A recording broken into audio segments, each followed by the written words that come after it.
Interrogative भी है और साथ के साथ सिंपल फ्यूचर में ये सेंटेंस कैसा है बच्चों, नेगेटिव भी है। अब इंटेरोगेटिव है यानी लास्ट में हमें क्वेश्चन मार्क मिलेगा, और नेगेटिव है यानी कि सेंटेंस के इंग्लिश स्ट्रक्चर में क्या मिलेगा, नॉट मिलेगा। या सिंपल में हम करेंगे, क्या मैं ये नहीं करूंगी, बस ऐसे होगा। जब आपका सिंपल फ्यूचर का स्ट्रक्चर होता है ना, तो ना तो उसमें टाइम दिखाना होता है और ना ही उसमें रहा रहे के चक्कर में पड़ना होता है। सिंपली प्लेन गा गे गी में से कुछ दिखाई देगा, जैसे कल आप वहां जाओगे, क्या कल आप वहां जाओगे, क्या कल आप वहां नहीं जाओगे, इस तरीके से।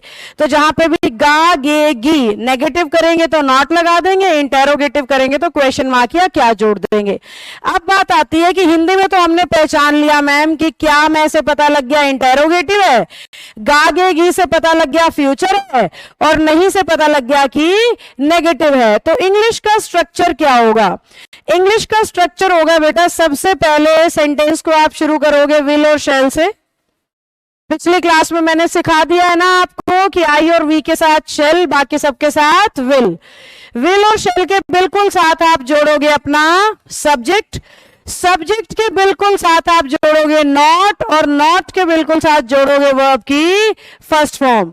फिर इसके साथ आप लिखोगे ऑब्जेक्ट, और लास्ट में आपके अदर वर्ड्स अगर कुछ बच गए हैं तो साथ में क्वेश्चन मार्क। किस तरीके से, देखो, क्या मैं ये नहीं करूंगी, क्या मैं यानी शैल आई, शैल आई, सबसे पहले हेल्पिंग वर्ब, फिर सब्जेक्ट, फिर क्या लिखना है नॉट, शैल आई नॉट, फिर क्या लिखना है वर्ब की फर्स्ट फॉर्म। करने को इंग्लिश में क्या कहेंगे, do. Shall I not do, ये की इंग्लिश क्या होती है, this. Shall I not do this, और लास्ट में क्या लगा दिया बच्चों, क्वेश्चन मार्क।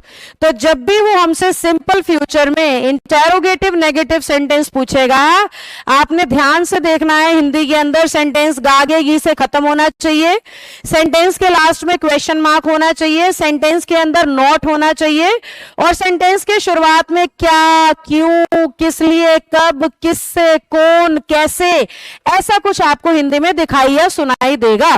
तो इंग्लिश में हम आई सब्जेक्ट के साथ विल और शैल ऐड करते हैं, सॉरी आई के साथ हम शैल ऐड करते हैं, बाकी कोई भी सब्जेक्ट आए वी के अलावा तो हम क्या ऐड कर देंगे, विल ऐड कर देंगे। विल और शैल के बिल्कुल साथ हम सब्जेक्ट लिखेंगे, सब्जेक्ट के बिल्कुल साथ हम नॉट लिखेंगे, नॉट के बिल्कुल साथ फर्स्ट फॉर्म। देखो बिल्कुल यही स्ट्रक्चर आपने यूज करना है और आपका सेंटेंस जो है वो ट्रांसलेट हो जाएगा।